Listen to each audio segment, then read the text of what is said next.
हमें प्लांट्स को, प्रकृति, वनस्पति को लेके बहुत ही ज़्यादा प्रीकंसीव नोशन है कि जो एग्जिस्टेंस है उसमें इन लोगों को कुछ फील नहीं होता, दे कैन नॉट हियर अस, और इन लोगों के पास कोई भी सेंसेस नहीं है। जबकि इसका बहुत ही अपोजिट है। आज के दौर में तो जिस युग में हम जी रहे हैं, इन लोगों की वैल्यू हमने एक्चुअल में बहुत घटा दी है।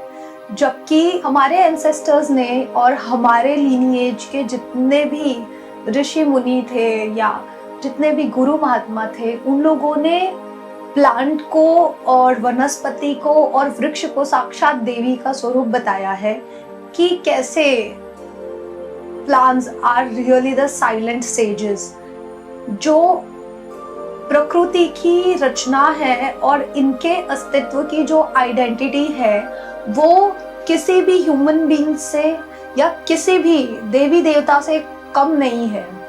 हम अगर इस चीज को थोड़ा भी समझने जाएं तो हमारे शास्त्रों में एकदम ही डीप नॉलेज है अबाउट वनस्पति शास्त्र। अगर हम इस चीज को साइंटिफिकली भी सोचें कि इसकी क्या वैल्यू है एग्जिस्टेंशियल, और ये लोगों की एग्जिस्टेंस में क्या योगदान दे सकते हैं, हम इनको हम कैसे समझ सकते हैं, ये लोग किस चीज को डिनोट करते हैं, एक्चुअल में प्लांट क्या डिनोट करते हैं, प्लांट्स को कैसे फील होता है और उनमें क्या क्या चीज इनबिल्ट है जो कि बहुत ही सिमिलर है किसी भी जीवात्मा से, बिकॉज वो एक जो सुपर सोल है वो सबके ही अंदर एग्जिस्ट करती है। सो इस प्रकार अगर हम आज के ज़माने में इस चीज़ को देखें तो ऐसे गैजेट भी अवेलेबल है जिससे कि हम प्लांट के बारे में, ट्रीज के बारे में और वनस्पतियों के बारे में, इनके एग्जिस्टेंस के बारे में बहुत कुछ जान सकते हैं। बिकॉज टेक्नोलॉजी बहुत एडवांस हो गई है, हमारे पास नॉलेज नहीं है बिकॉज हमें इंटरेस्ट नहीं है इस चीज़ में, तो हम इस चीज़ को नहीं बढ़ावा दे सकते कि इन लोगों के पास कोई भी सेंसेस नहीं है, ये लोग किसी भी फीलिंग को फील नहीं कर सकते हैं, और ये लोगों को हमारे स्पंदन कैसे फील होते होंगे, और हमारे पास बहुत सारे क्वेश्चन होते हैं कि हम इनको कैसे समझे। सो 1901 में एक बहुत ही बड़े साइंटिस्ट थे सर जगदीश चंद्र बोस। सो उन्होंने अपने ज़माने में इस गैजेट की रचना की, इस मैकेनिज्म की रचना की जिसका नाम क्रेस्कोग्राफ है। सो क्रेस्कोग्राफ एक ऐसी मशीनरी है जो कि प्लांट्स के emotion, for example pain, pleasure, light, vibration, sensation, ये सारी चीज़ों को डिटेक्ट कर सकता है, और हेंस प्रूवन इसका एकदम ही ठोस सबूत हमारे पास मौजूद है। बट मेरा ऐसा पर्सनल क्वेश्चन है कि आज से हजारों साल पहले जब कोई सुख सुविधा अवेलेबल नहीं थी, तब हमारे ऋषि मुनियों ने ये चीज़ कैसे इन्वेंट की? ये तो आज के ज़माने में मशीनरीज के थ्रू, टेक्नोलॉजी के थ्रू हमें इस चीज़ का ज्ञान भली भांति मिलता है कि कैसे प्लांट्स वर्कआउट करते हैं और उनकी क्या क्या सेंसेस हैं, उनके पास कितनी इंद्रियां हैं। अगर कोई भी ह्यूमन बीइंग या कोई भी पशु पक्षी इन्हें टच करता है, सो उसको सेंस करने की, उसको फील करने की जो क्षमता है वो इनमें कई ज़्यादा है, बिकॉज उनके पास वो एक इंडिविजुअल ऐसा सेंसरी ऑर्गन है कि वो इस चीज़ को फील कर सकते हैं। और इस प्रकार से जो क्रेस्कोग्राफ है उसकी उत्पत्ति के बाद हेंस प्रूव हो गया कि ये लोग भी उतने ही ज़्यादा लिविंग है जितने कि हम हैं, बट हमारे ऋषि मुनियों ने काफ़ी ज़्यादा डिस्कवर कर लिया था और उसके बारे में तो लोगों को पता भी नहीं है। तो हमारे ऋषि मुनि इतने एडवांस थे कि उन्होंने प्लांट के बारे में इतनी पावरफुल बातें हमें बताई, जबकि हमें नहीं उस बात का ज्ञान है, बट उन्होंने हमारे लोगों को कैसे प्लांट के बारे में आगे बताते हुए ये इंफॉर्मेशन पास की कि प्लांट एक डिवाइन एंटिटी को कैसे रिप्रेजेंट कर रहा है, देवी के एक बहुत ही पावरफुल स्वरूप को रिप्रेजेंट कर रहा है। बिकॉज देवी की जो एक्चुअल ऊर्जा है, शक्ति है, जो पालन पोषण करने की एक्चुअल में उनकी वृत्ति है, वो कैसे प्लांट के थ्रू मैनिफेस्ट हो रही है। सो जो महर्षि पराशर थे उन्होंने वृक्ष आयुर्वेद में इस चीज का बहुत ही डिटेल वर्णन किया हुआ है कि प्लांट को कैसे, उसके सेंसेस कैसे काम कर रहे हैं और वृक्ष कैसे अपने जीवन को भरण पोषण करते हैं, कैसे उन लोगों का डेवलपमेंट हो रहा है और आगे उनका योगदान भी कितना प्रचंड है हमारी लाइफ में, इन एक एक बात का खुलासा करते हुए वृक्ष आयुर्वेद में महर्षि पराशर ने बहुत ही डिटेल इंफॉर्मेशन दी है।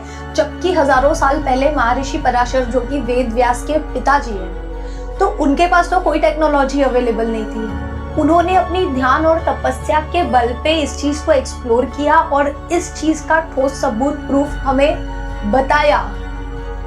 इनफैक्ट ऐसी भी बहुत सारे स्क्रिप्चर है, फॉर एग्जाम्पल देवी महात्म्यम है, उसमें भी हमें जानने को मिलता है कि या देवी सर्वभूतेषु शक्ति रूपेण संस्थिता। इसका मतलब क्या है, इसका एक्चुअल मीनिंग क्या है, ये जो लाइन है वो क्या कह रही है कि जो सच में इस जगत को पोसने की शक्ति है, जो रियल माँ का स्वरूप है, उसका जो मेन मैनिफेस्टेशन है और जो सबसे पावरफुल मैनिफेस्टेशन है जिसके थ्रू हम आए हैं, हमारी ये जो बॉडी है वो इसी प्लांट्स और इसी वनस्पति के थ्रू बनी हुई है। तो इस चीज का भी प्रूफ देते हुए हमें तैत्तिरीय उपनिषद में जानने को मिलता है कि हमारी बॉडी में जो अन्नमय कोश है, सबसे पहला जो हमें दिख रहा है, जो कि स्थूल है, वो किससे बना हुआ है? वो प्लांट से ही बना हुआ है, वो प्रकृति से ही हमने प्राप्त किया है। बहुत ही अच्छा वर्णन है तैत्तिरीय उपनिषद में और इस चीज का लिंक हमें देवी महात्म्यम से मिलता है। एंड बाकी भी हम अगर स्क्रिप्चर को थोड़ा भी एक्सप्लोर करें तो हमें ये बात तो जानने को मिलती है कि जब भी 8th सेंचुरी में आदि शंकराचार्य की एग्जिस्टेंस हुई तो उन्हें तो कैसे पता चला कि माता को जो एक्चुअल शक्ति है, फेमिनाइन डिएटी, उन्हें कितना अपार प्रेम है, वो कितनी ज्यादा लाभान्वित होती है प्लांट से और प्रकृति से। तो वो लिखते हैं ऐगिरी नंदिनी में 3rd या 4th पैराग्राफ में इस बात को, और बहुत अच्छे से उसको एक स्तोत्रम के फॉर्म में डिपिक्ट करते हुए उस लाइन का वर्णन भी करते हैं, जो कि कुछ इस तरह से है कि अयि जगदम्ब मदम्ब कदम्ब वर्ण प्रिय वासिनी हा सरते शिखरि शिरोमणि तुंग हिमालय श्रृंग निजालय मध्यगति। इस प्रकार से बहुत ही अच्छी तरह से वो रिदम के साथ खेलते हुए माता की जो एकदम ही नजदीकी और उनकी पसंदीदा चीज है वर्ण, वो वन की प्रिय है, उन्हें वन में बहुत रहना पसंद है। मदम्ब कदम्ब, कदम्ब का जो पेड़ है वो उनका बहुत ज्यादा प्रिय है। हिमालय की एकदम ही शिखरों पे उनका वास है क्योंकि उन्हें वही जगह पसंद आती है। माता का जो भी स्थापित गढ़ होगा, शक्तिपीठ होगा, वो एकदम ही उच्च स्तर पे हिमालय में और उच्च पहाड़ियों पर ही उनका वास होगा क्योंकि वो वर्ण प्रिय है। सो इस प्रकार से हमें अनेकों ग्रंथ में इस चीज का वर्णन दिखता है कि प्लांट्स में बहुत ज्यादा स्पंदन है, बहुत ज्यादा वाइब्रेशन है और एक जंगल को, एक फॉरेस्ट को किस प्रकार से ऋषि मुनियों ने शक्तिपीठ के साथ कंपेयर किया है, इसका भी वर्णन बहुत अच्छी तरह से हमें मिलता है तैत्तिरीय उपनिषद में। कि जिस प्रकार से हमें अगर किसी भी परम ज्ञान की प्राप्ति करनी है, फॉर एग्जाम्पल कि हमें किसी स्टेट में एंटर करना है या मेडिटेशन को फील करना है, तो हमें स्टिलनेस में बैठना सबसे मेन एंड सबसे बेसिक रिक्वायरमेंट है कि हमें मेडिटेशन में हमें स्टिलनेस को प्राप्त होना है। सो प्लांट्स तो पहले से ही स्टिलनेस में है, अटरली मेडिटेटिंग स्टेट में है।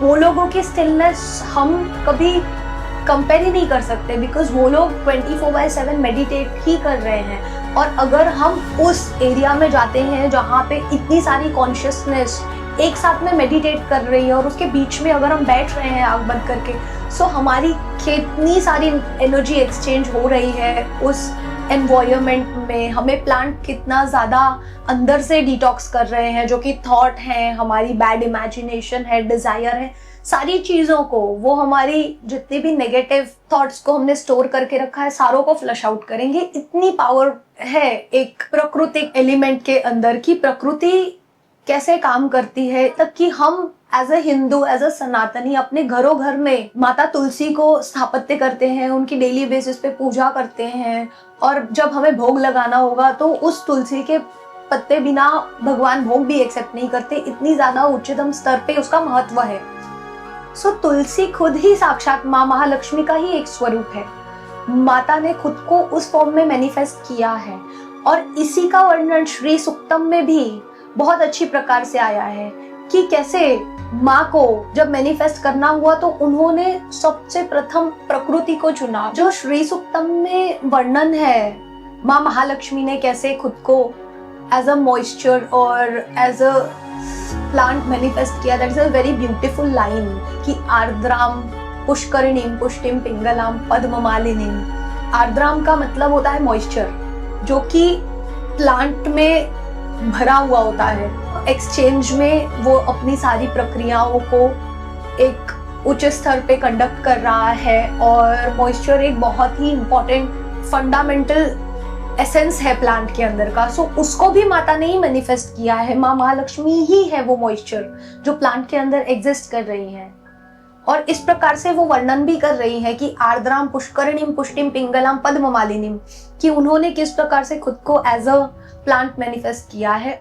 प्रिय है कौन सा प्लांट माँ महालक्ष्मी को कि वनस्पतिस्तव वृक्षो च बिल्वः तस्य फलानि तपसो नुदन्तु मायांतरायाश्च बाह्या अलक्ष्मी। ये पूरा सेंटेंस। तो इसमें जो बिल्वा है वो माँ का एकदम ही प्रियतम, एकदम ही उनको स्पेशली बहुत पसंद है। जो बिल्वा का फल है, बिल्वा का पेड़ है, वो उनके एकदम ही फेवरेट है उनका।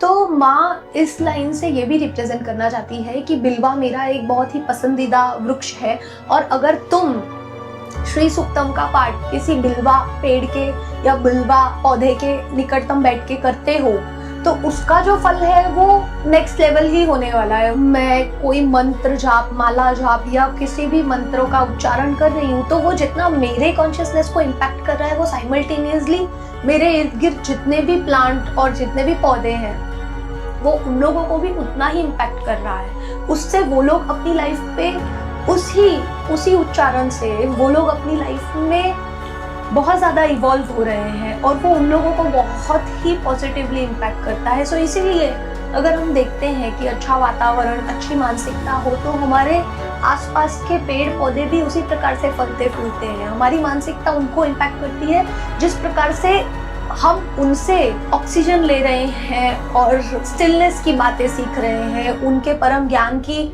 चर्चा कर रहे हैं, उसी प्रकार से वो लोग भी हमसे उतना ही कनेक्टेड है, उतना ही हमसे लेन देन है उनका। सिर्फ हमें इस बात की अनुभूति नहीं है और हम इस स्पंदन को, इस वाइब्रेशन को, इस सेंसेशन को समझ नहीं पाते क्योंकि हमें ऐसा बताया गया है कि जो हमें खुली आंखों से दिख रहा है केवल वही सच है, बाकी सब कुछ झूठ है। जबकि everything in this world or beyond world is the ultimate reality। ये बात हमें श्री विद्या में भी जानने को मिलती है कि माँ साक्षात माँ ललिता महात्रिपुर सुंदरी इस बात का ज्ञान देते हुए श्री विद्या में हमें एडुकेट करती हैं कि ये जो माया है वो भी मैं हूँ और जो माया नहीं है वो भी मैं हूँ। ये सब कुछ मैं ही हूँ और मैंने ही खुद को मैनिफेस्ट किया है इस ब्रह्मांड में, इस जगत में। और श्री विद्या महाविद्या में से तीसरी विद्या है जो कि बहुत पावरफुल विद्या है। वो श्री यंत्र को भी डिनोट करती है जो कि एक ज्योमेट्रिक फिगर है और जो कि यंत्र के फॉर्म में हमारे पर पूर्वज और हमारे जो गुरु महात्मा थे वो यूज किया। हमारे पितरों को हमने इसी से डिग्निफाई किया है। हमारे पितरों का चैनल और हमारे पितरों का जो कनेक्ट करने का जरिया है वो प्लांट्स हैं। बनियान ट्री बोलो, पीपल ट्री बोलो, ये सब कुछ हमारे लिए बहुत ज़्यादा इम्पोर्टेंट है। हम क्यों नहीं समझते हैं वनस्पति शास्त्र को, हम क्यों नहीं उसकी गहराइयों में उतरते हैं और हम क्यों प्लांट्स की कीमत नहीं कर रहे हैं। शास्त्रों में उसका अनेकों तरह से उल्लेखन है बट हमें एक चीज का भी ज्ञान नहीं है बिकॉज हमने उसको कभी प्राप्त करने की चेष्टा ही नहीं रखी है। सबसे पहले हमें इस शास्त्र को तो समझना पड़ेगा, इस तंत्र को तो समझना पड़ेगा कि क्या है वनस्पति का मूल तंत्र। वो हमारी लाइफ से इतना ज्यादा जुड़ा है, कोई अलग नहीं है हमारी लाइफ से।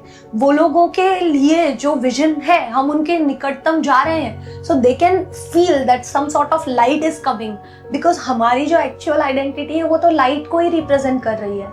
हम एक प्रकाश से ही तो जन्मे हैं, निराकार स्वरूप से। तो उन लोगों को इस बात की बराबर ज्ञान हो रहा है कि कोई लाइट हमारे नजदीक आ रहा है, यहाँ तक भी उनके सेंसेस काम कर रहे हैं। इसका पूरा इलाबोरेशन किया हुआ है जगदीश चंद्र बोस ने। कि ये लोगों को भी पेन, प्लेजर, वाइब्रेशन, एवरीथिंग, सब कुछ फील होता है। इनके पास भी सेंस है, इनके पास भी स्पंदनात्मक ऊर्जा है। ये लोगों को भी हमारा टच समझ में आता है कि हम इनको हार्शली टच कर रहे हैं या सॉफ्टली इनको पैम्पर कर रहे हैं। सब कुछ अंडरस्टैंडिंग में है इनके, केवल हमको ज्ञान नहीं है कि इनको कैसे ट्रीट करना है, ये लोग क्या डिजर्व करते हैं। हमसे बहुत ज्यादा इंटेलिजेंट प्रकृति है, बट हमने कभी उसको समझा ही नहीं और हमने उसको समझने में बहुत ही गलती कर दी है। हमें खुद की इवोल्यूशन में सबसे प्राथमिक जो चरम है वो ये है कि हमें अपने इर्द गिर्द जो वनस्पति है, पेड़ पौधे हैं, उन लोगों का ज्ञान भी समझना है, क्योंकि वो हमारे डिएटीज को रिप्रेजेंट करते आए हैं सेंचुरीज से।